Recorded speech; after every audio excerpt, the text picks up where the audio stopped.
morning po sa ating lahat mga ma'am sir. Nagbabalik po ang iyong lingkod, Jelor. Ayan, dito tayo sa bayan po ng Balungaw, Pangasinan. Rice land naman tayo ngayon. Pero pwedeng maglagay po dyan ng bahay, kubo para gawing bakasyonan. Along Barangay Road, Farm to Market Road to. Tapos hanggang dun po yung ating hindi makakapasok po yung 4 wheels natin. Siguro mga 30 meters. Pero pwede tayong mag-convert dito ng sariling tulay.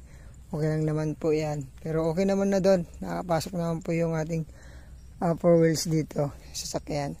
Ito yung property mga ma'am sir. Yan po yung property sa may pilapil na yan. Tapos pa ganun na po. Ayan. So may kung susukatin nasa 20 meters din. Pababa yung kanyang frontage dito sa Farm to Market Road. Pero magiging barangay road to kasi papakita ko sa inyo mamaya mayroong dugtong doon papuntang palabas ng highway. So from highway lang to provincial road, nasa lang po 1 kilometro lang ang layo. Tapos from bayan po namin nasa 3 to 4 kilometers. So mga 5 minutes nandito ka na sa property. So ito po palabas po ng Rosales, pwede po dyan. May daan ng papuntang Rosales, Santa Maria, Tayug. Ayan, irrigated rice land ang ating titignan po ngayon. At saka mayroon na rin silang kubo po dyan. Napakaganda po itong gawing bakasyonan. Lapit po ng tiplex nito, nasa 20 minutes. Nandito ka na pa sa property. Ayan po yung property natin mga ma'am sir. May kubo, may poso, may CR na rin. May milina, langka, ang mga tanim nila. Tapos milina na natakaano. Tapos kawayan, ito. Irrigation niya hanggang dun sa dulo ng yung property natin. Siguro nasa yan, sa 500 mahigit ng frontage ay nakaano yung irrigation natin. Tapos pwedeng harangin na lang yan, tapos papasok yung ating tubig sa ating tanim. Ayan po yung kalsada na sinasabi ko, kung makikita nyo yung bahay dyan. Kalsada po yan, tapos tricycle.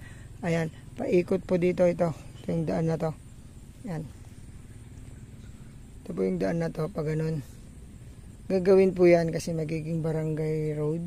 Farm to Market Road na rin. Tapos may mga nakabili dyan. Nagpatayo na ng bahay. Tapos may kuryente na rin. Ang kuryente noon, nito doon, banda ron sa may mga kabahayan. Ayan. So diretso din po ng San Miguel to. So umiikot yung kalsada pagka natapos po yung mga kalsada. Kaya may tanim po tayo ngayong palay. So yung palay na to, siyempre pag-usapan, malapit naman na, mga buntis na po. So harvest siguro yan pagka nagkagustuhan kayo ng price ng So may kubo na sila. Ayan, sarap magkuhan dito, magtambay kasi mahangin. Ganda yung lokasyon. Hanggang dun po yung property natin mga ma'am sir. Lagpas ng mga kahoy na yan.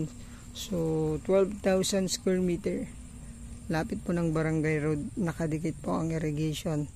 Tapos yun, mountain view na naman yung ating hot spring. Yan from Manila mga ma'am sir. Nasa lang to, 2 hours and 30 minutes yan. Dito ka na po sa property.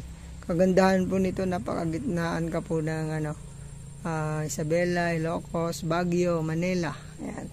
So kahit saan ka pumunta, malapit na po dito kaya may tiplex po tayo. Ayan.